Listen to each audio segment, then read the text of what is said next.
Willkommen zurück bei Running Torchlight und meiner kleinen Videoreihe über die Motorüberholung der MZ ES 150. Im letzten Video habe ich das Getriebe zusammengebaut und diesmal möchte ich die Kurbelwelle einbauen. Und was da auf mich zukam, konnte ich vorher wirklich nicht ahnen. Im folgenden Video seht ihr, wie ich diese Motorüberholung durchgeführt habe. Es soll keine Anleitung sein. Ich rate auch niemandem, diese Arbeit durchzuführen, ohne die notwendigen Kenntnisse zu haben. Vor jeder Reparatur an meinen MZ-Motorrädern lese ich die mir zur Verfügung stehenden Reparaturanleitungen. Hier seht ihr das Schaftrad vom 4. Gang. Auf dieses Schaftrad gehört ein Kugellager. Das Kugellager kann man entweder ganz am Ende setzen, wenn die Gehäusehälften schon zusammen sind, oder ganz am Anfang. So mache ich es zumindest.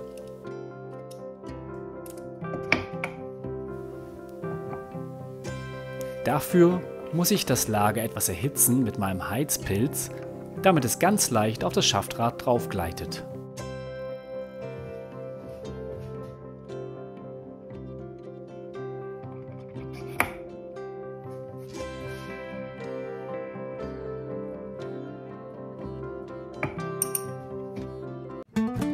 Übrigens, wenn euch dieses Video sehr gut gefällt, schaut unbedingt auf meinem Kanal vorbei, Running Torchlight.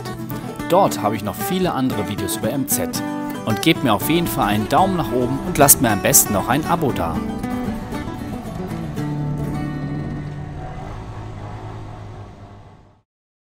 Da der Getriebezusammenbau nun schon länger zurückliegt, muss ich das gesamte Gehäuse noch einmal aufheizen auf ca. 100 Grad.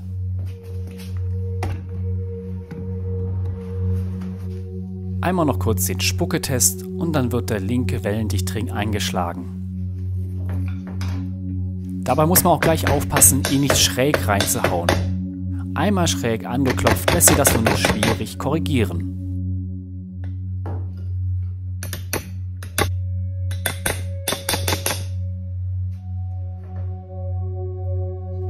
Auf jeden Fall muss der Wellendichtring am Ende am Gesamtumfang bündig zum Gehäuse sitzen.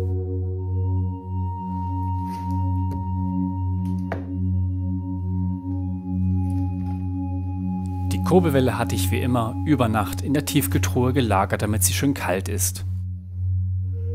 Jetzt schmiere ich noch die Sitze für den Wellendichtring mit etwas Fett ein, damit die Lippe nicht beim Einführen beschädigt wird. Und beim Reinheben achte ich darauf, dass ich nicht mit dem Pleuel zum Gehäuse verkante. Die Kurbelwelle rutscht problemlos in ihren Sitz, weil ich ja das Kugellager gemeinsam mit dem gesamten Gehäuse aufgeheizt habe. Parallel zu diesen Arbeiten hatte ich die rechte Gehäusehälfte auf meinem Gasbrenner, um sie auf ca. 100 Grad zu erhitzen. Auch hier schlage ich zuerst den Wellendichtring bündig in das Gehäuse rein.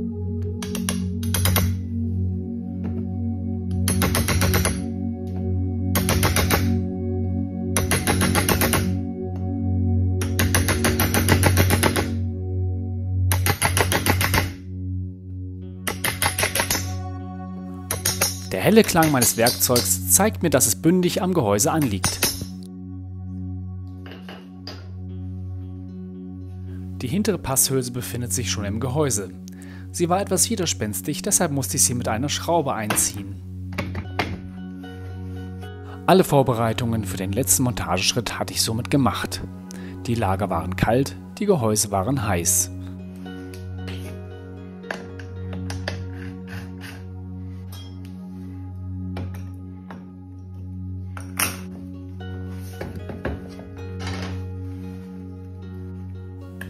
Und wenn ihr euch jetzt fragt, wann ich endlich das Dichtmittel auftrage, das habe ich schon vor Wochen erledigt. In meinem oben verlinkten Video erkläre ich, warum Hylomar annähernd unbegrenzt verarbeitbar ist. Das ist der Grund, weshalb ich mich ja nicht aufhalte mit Dichtmittelauftrag und keine wertvolle Zeit und Temperatur am Gehäuse verliere. Eigentlich hätte also alles ganz super funktionieren sollen und trotzdem habe ich in den folgenden Szenen einen Fehler gemacht. Und zwar genau jetzt, wo ich den Heizdorn in das Lager reinlege. Jetzt schraube ich die erste Gehäuseschraube rein und lege sie locker an. Danach schlage ich die vordere Passhülse rein, um erst daraufhin folgend alle weiteren Gehäuseschrauben einzusetzen und in Reihenfolge festzuziehen.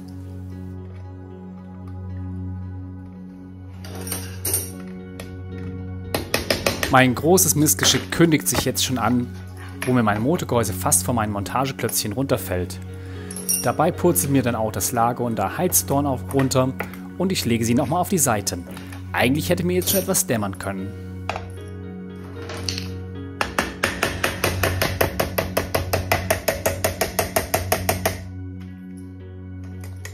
Die vordere Passhülse saß aber auch diesmal wirklich stramm.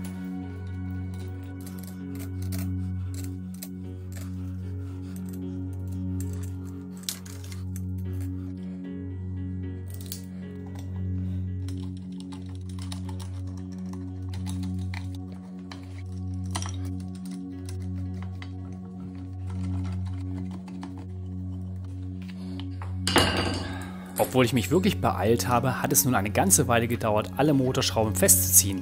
Und daher kommt es auch mein Problem. Ich nehme das Kugellager in die Hand und merke sofort, es ist komplett heiß.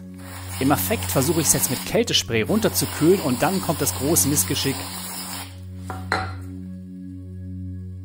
Eine Stichflamme überrascht mich. Das Kältespray war auf dem Boden bis zum Gasbrenner geflossen, der noch an war.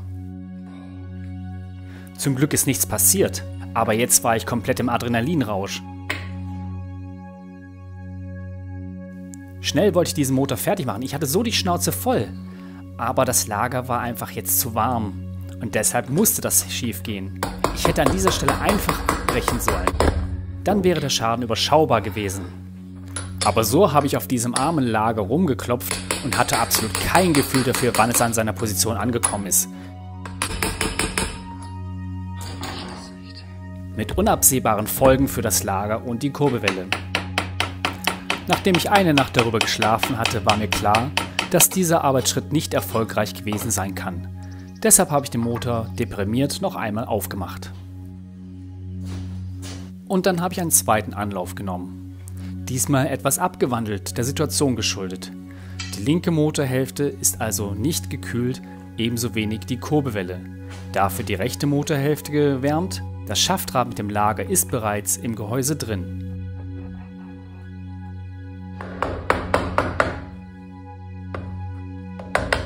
Das Kugellager war natürlich wieder gekühlt und diesmal wollte ich ganz genau darauf achten, dass ich die richtige Temperaturdifferenz für die Kurbelwelle bekomme.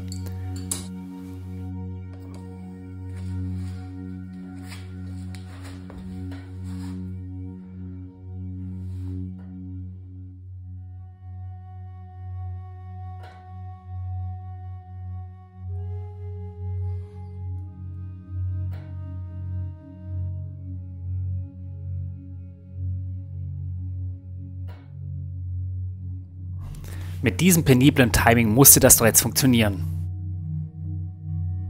Aber was war das? Das Lager blieb wieder stecken. Diesmal klopfte ich nicht mehr so vehement darauf, weil mir klar war, dass ich wieder in einer Sackgasse gelandet war. Ich hatte nur die Hoffnung, dass es einfach nochmal nachrutschen würde und dann wäre alles gut. Jetzt kam mir die Sache doch sehr seltsam vor und ich habe mir mein Gehäuse, meine Kurbelwelle nochmal genauer angeguckt. Ich habe also das Kugellager einmal in das geheizte Gehäuse eingesetzt zur Probe, einfach mal so schnell rein und raus, damit es nicht drin stecken bleibt. Und ich stellte fest, das Lager geht ins Gehäuse rein, wenn das Gehäuse heiß ist und das Lager kalt ist. So sollte es sein, das ist nichts Neues.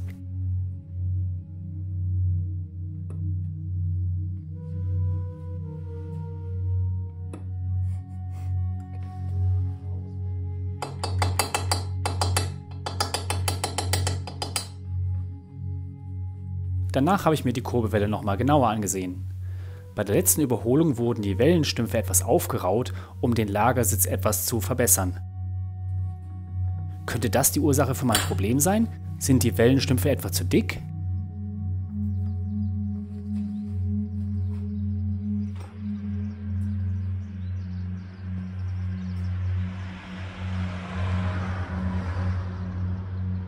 Ich habe also den Lagerinnenring ganz ordentlich aufgeheizt und dann den Versuch gemacht. Er ging auf den Wellenstumpf drauf, aber gerade so. Ich hatte das Gefühl, dass hier wirklich die Toleranz am Limit war, sodass jegliche Abweichung von der Temperatur zur Folge haben konnte, dass die Passung nicht ineinander gleitet. Wenn also die Kurbelwelle nicht kalt war, würde das Lager klemmen. Wenn das Gehäuse nicht heiß war, würde das Lager auch klemmen. Ich wollte aber nicht die Kurbelwelle und das Gehäuse noch einmal auseinanderreißen müssen. Darum habe ich mir etwas Neues überlegt.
Ihr denkt jetzt vielleicht, was ist daran neu? Er macht jetzt denselben Fehler ein drittes Mal. Wie blöd ist das denn? Neu ist, dass ich den Arbeitsschritt jetzt unterbreche und den kompletten vormontierten Motor in den Kühlschrank stelle. Der Zweck dessen ist, dass die Kurbelwelle im Motor gekühlt wird, ohne dass ich die Kurbelwelle ausbauen muss. Danach schütze ich die Kurbelwelle mit einem Frotteetuch vor Hitze und wärme den Motor um die Kurbelwelle auf.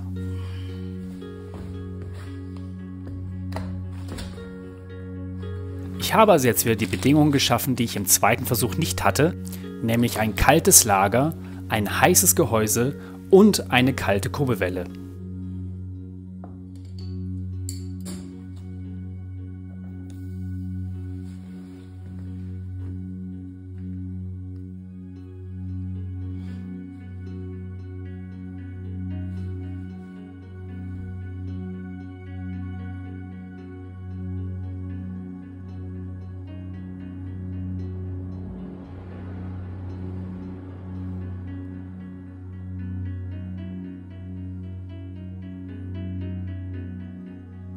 Ich lasse jetzt einfach diese Spannung voll auf euch wirken.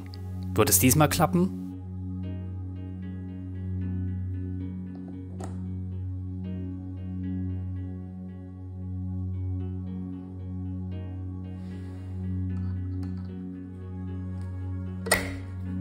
Ja, endlich! Mensch, so gehört das. Reinrutschen bis zur Endlage, ohne Spannung, ohne Kraft. Da fiel mir wirklich ein Stein vom Herzen.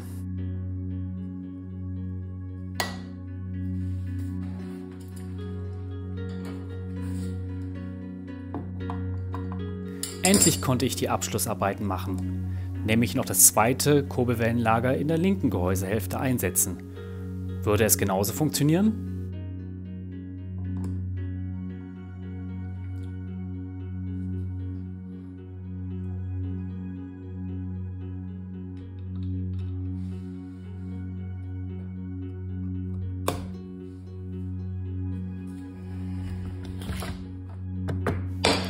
Und schließlich noch das Freischlagen. Da die Lager jetzt zwangfrei eingebaut wurden, dürfte da nicht viel Spannung drauf gewesen sein, aber ich mache es trotzdem noch. Somit könnte das jetzt ein Happy End sein. Aber ein fader Beigeschmack bleibt, denn die ersten zwei Fehlverbauten können Spuren hinterlassen haben, zum Beispiel an der Kurbelwelle. Die Wangen können zusammengedrückt worden sein und dann läuft die Kurbelwelle nicht mehr ganz rund. Aber an dieser Stelle wollte ich einfach das Projekt nicht nochmal von vorne anfangen und die Kurbelwelle überholen lassen. Ihr könnt das hoffentlich verstehen.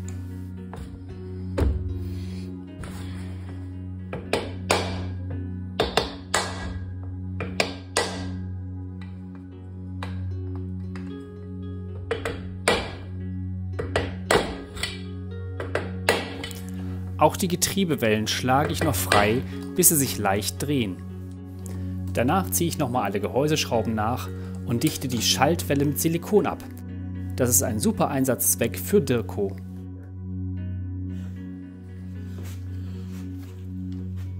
Zum Schluss schalte ich noch einmal das Getriebe zur Probe durch.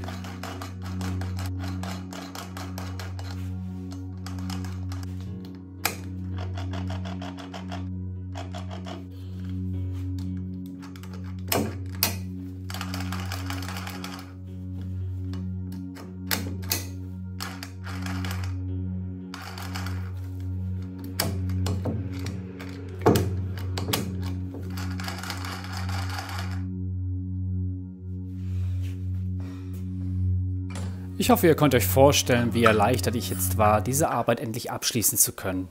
Aber fertig war dieser Motor noch lange nicht. Bleibt dran, mindestens ein Video folgt noch. Bis bald!